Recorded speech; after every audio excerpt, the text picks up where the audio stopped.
About 1 month ago, I opened my very first restaurant here in Cleveland, Ohio. And while I've been cooking for a long time, worked in a few restaurants, and even run a pizza pop-up for over a year now, none of that could have prepared me for the monumental task that this ended up being. Now, all along the way to opening, I've been documenting my journey over on my Instagram at Good Pizza Cleveland, showing what I'm working on each week as we get ready to open. So today I'm gonna break these videos down to show you exactly what it took to get to this point, where we're finally open for business. I'll show you what challenges I faced along the way, along with what you can expect if you ever decide to open a restaurant of your own. So let's get started with part one. This is part one of opening the best pizzeria in Ohio and eventually the world. So my name is Charlie Anderson and I'm the owner here at Good Pizza. I've been operating as a pop-up for about the past year, but I finally found a spot for my first brick and mortar location here in downtown Cleveland. However, I still have one big problem that I'm facing before I can open. So I'm aiming for an opening date of January 2025, but I have a lot to do before I can do that. Although this property has some equipment and things in place, it still needs quite a bit of work. And hiring staff, marketing, developing recipes, getting permits, it's all going to be expensive. So as of today, I've launched a Kickstarter campaign for the restaurant, which allows you to contribute in exchange for things like discounts on pizza, pizza making classes, and more. So it'd mean a lot to me if you could check it out via the link in my bio, and if you know anyone else who might be interested, please share as well. Every bit helps, and I would love the opportunity to bring good pizza like this, to Cleveland. So that was sort of the initial announcement. We did end up reaching our goal on Kickstarter, so for everyone who contributed, I do truly appreciate it. This ended up being a lot more expensive to build out than I thought it would, but that money ended up playing a huge role in basically allowing this place to be possible. This is part two of opening the best pizzeria in Ohio and eventually the world. So after running a pizza pop-up for about the past year, we've now got 4 months until we open at the brick and mortar spot. I'm really just getting into the property for the first time, so today I'm here filming some content for YouTube and for the restaurant's Kickstarter campaign. It's my first time trying out this oven too. It's a Moretti Forni electric oven and it's a beast. It's got both top and bottom heating controls and it can get up to 850 degrees Fahrenheit. Although I think for my style of pizza, I'll bake around 625, so I'm giving that a shot here, just using the same recipe I've been using for my pop-ups. And after about a 6-minute bake, it comes out nice and crispy. And as you can see, I'm pretty happy with the results already.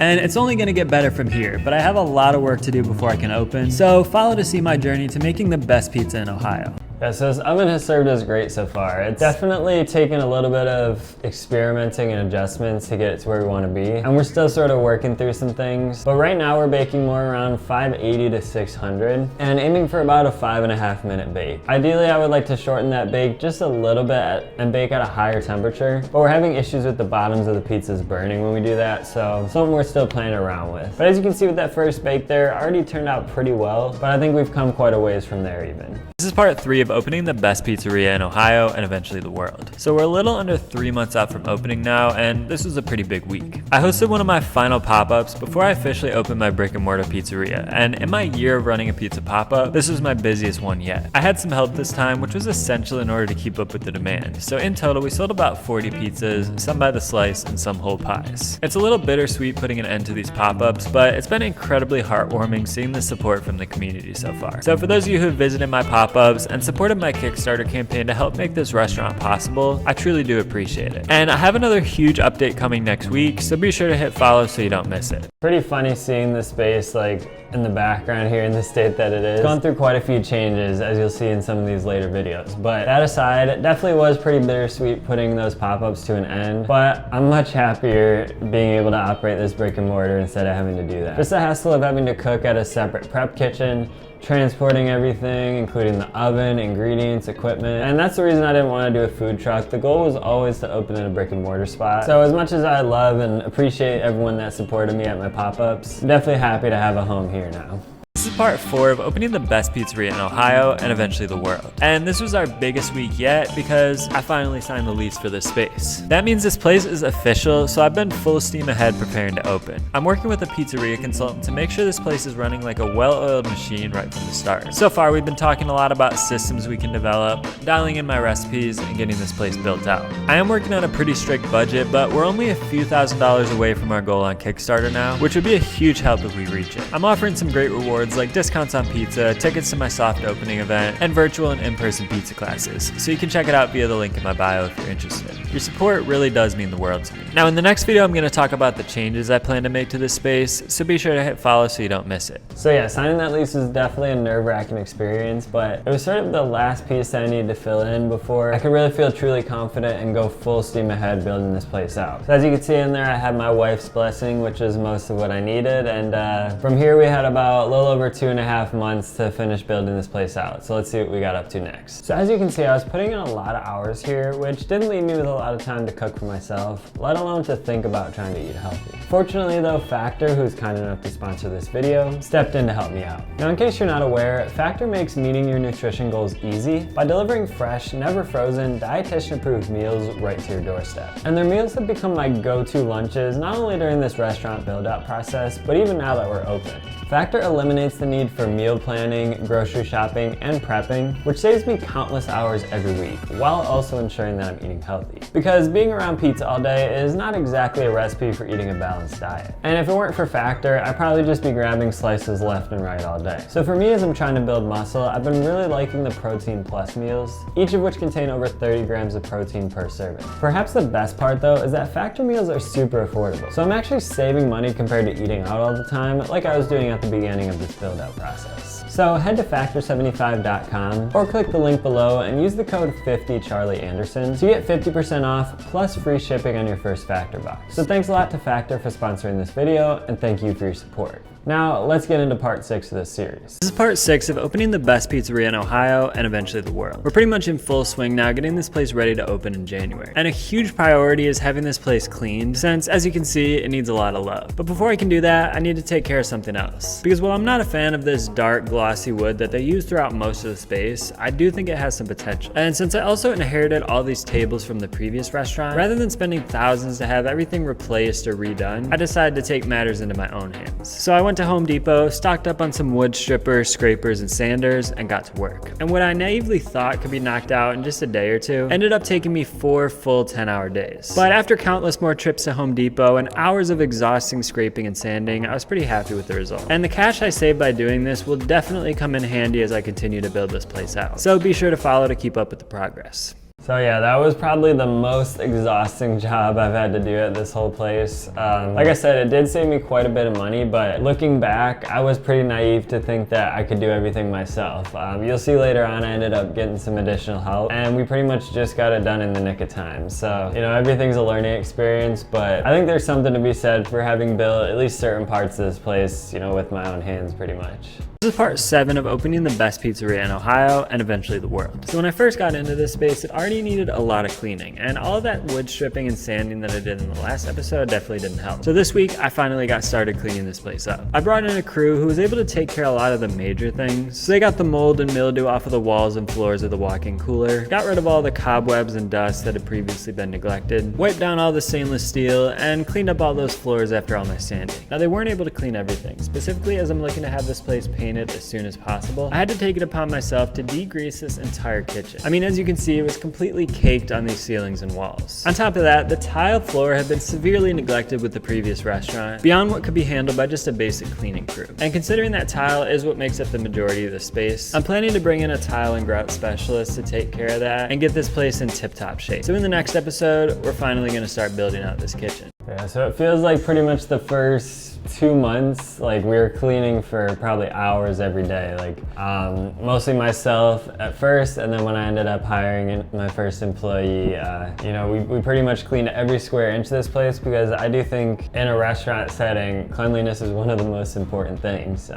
You know, not only for food safety, but it just, you know, it feels better to be eating at a restaurant that's clean. And so we definitely make that a huge priority now that we're open. And I wanted to start with a clean slate, of course, so we can really just feel proud of the space that we're working in. This is part 8 of opening the best pizzeria in Ohio and eventually the world. So let's talk about how I plan to set up this kitchen. Now, one huge plus about this place is that it already had the oven in place, this Moretti Forni electric oven. And downstairs, they've got a nice big spiral mixer for our dough. So both of these will be perfect for the style of pizza that I'm gonna be making. However, pretty much everything else they had in the kitchen is of no use to me. And even the pizza prep table I thought I'd be able to use isn't working properly, so it'll end up being cheaper and easier for me to just get a new one. Before I bring in the new stuff though, I have to get all this junk out of here. especially as I'm bringing in lots of contractors over the coming weeks. It'll be nice to have this place empty. So fortunately, the landlord was willing to take out most of the junk that I don't need. And for some of these things that actually had some value, like these Roman pizza pans and this prep sink, I was able to sell them to bring in a little cash. And now I've got a nice clean slate to build this kitchen as efficiently as possible, so be sure to follow to see how I'm gonna do that. Yeah, so as you saw, there turned out to be a ton of junk that I had to get rid of here, which, you know, ended up being more expensive because I had to buy a bunch of new stuff. But at the same time, it allowed us to build the kitchen the way we want, and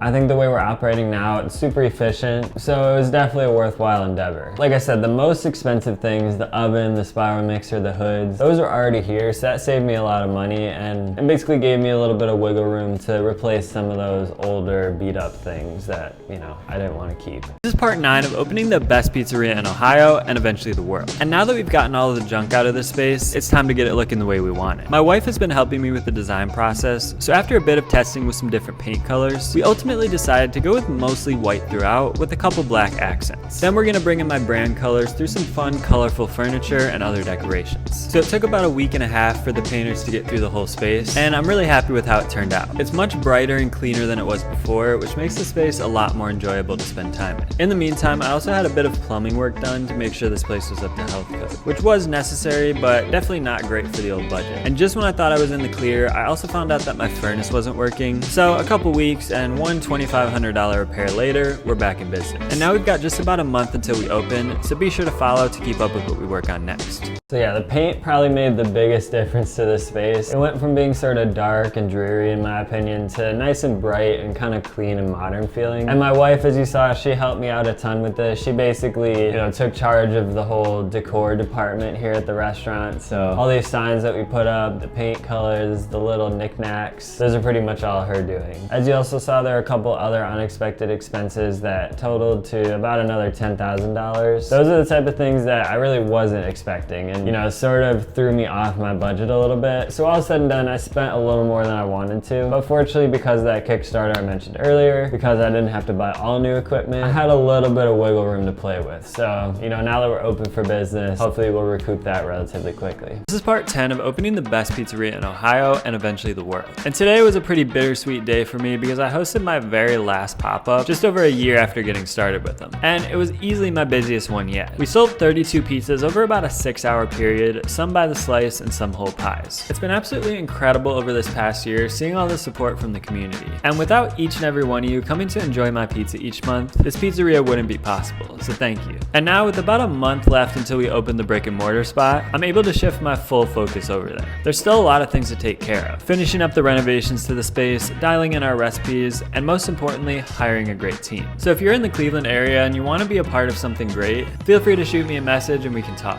Otherwise, be sure to hit follow to keep up with our journey.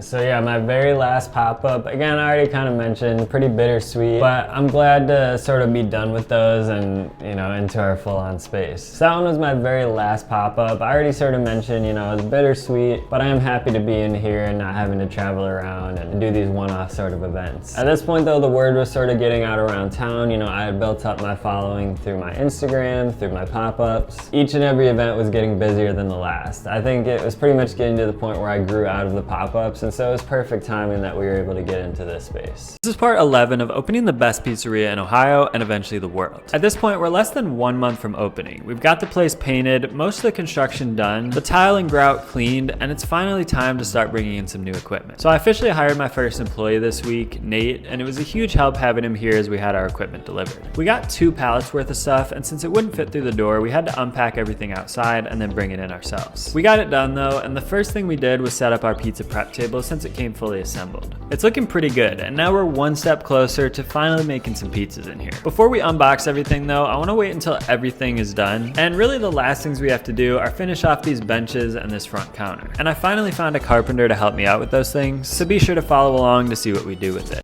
Yeah, so it was a huge help having some extra hands to help me out. I mean, at this point, it kind of looks like it's almost ready, and I sort of felt that way. I would soon find out that there was still a lot left to do, and it pretty much ended up coming literally down to the wire, like the night or morning of, like the night before our soft opening at 2 or 3 a.m. that I finally had the space fully ready to go. This is is part 12 of opening the best pizzeria in Ohio and eventually the world. So we've accomplished a lot over these last few months. We've gotten it completely cleared out and cleaned up, had every wall and ceiling repainted, got some plumbing work done to comply with health code, bought and started setting up new equipment, started redecorating, and now we have less than a month until we open, so it's definitely crunch time. And while I've learned a lot throughout this whole process, there's one thing that stands out above the rest. You see, I tend to be a perfectionist when it comes to my business, and I often waste time on things that don't really make a difference to the end result. For example, when I took over this space, I didn't expect to have to pay over $7,000 in plumbing work, $2,500 to have my furnace fixed, and another $3,500 to buy a new prep cooler because the other one turned out to be beyond repair. And every day is valuable at this point, so that just meant I had to work a little bit extra in the evenings and weekends to make up for it. Ultimately though, it's a labor of love, and this is just a part of the process. So I've learned to be flexible, be discerning with what I spend my time on, and above all, just keep pushing, because I know it'll all be worth it in the end. Yeah, so that lesson definitely holds true.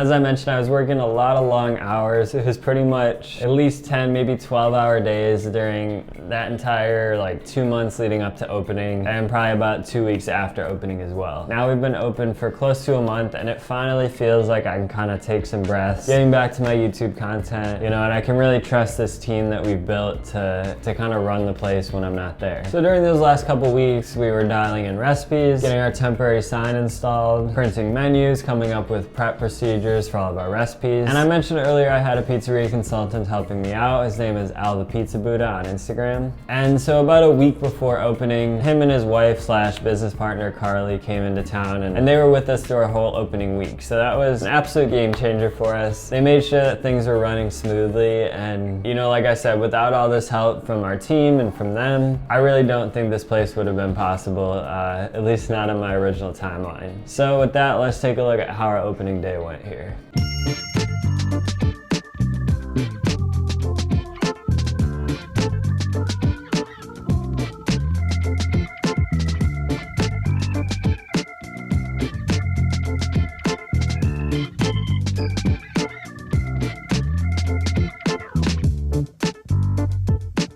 Yeah, as you can see, it's been a hit so far. People have been loving it. As the word gets out, we're only gonna get busier over time. So I hope you check it out if you're ever in the Cleveland area. And I hope this helped you out if you're thinking about starting a food business or a restaurant of your own. I'm definitely gonna be doing a lot more in-depth videos on this topic very soon. So be sure to subscribe if you're not already. And if you want a little insight on how I've run my pizza pop-ups up until opening this restaurant, you can check out that video here. Either way, thanks a lot for watching, and I'll talk to you in the next one.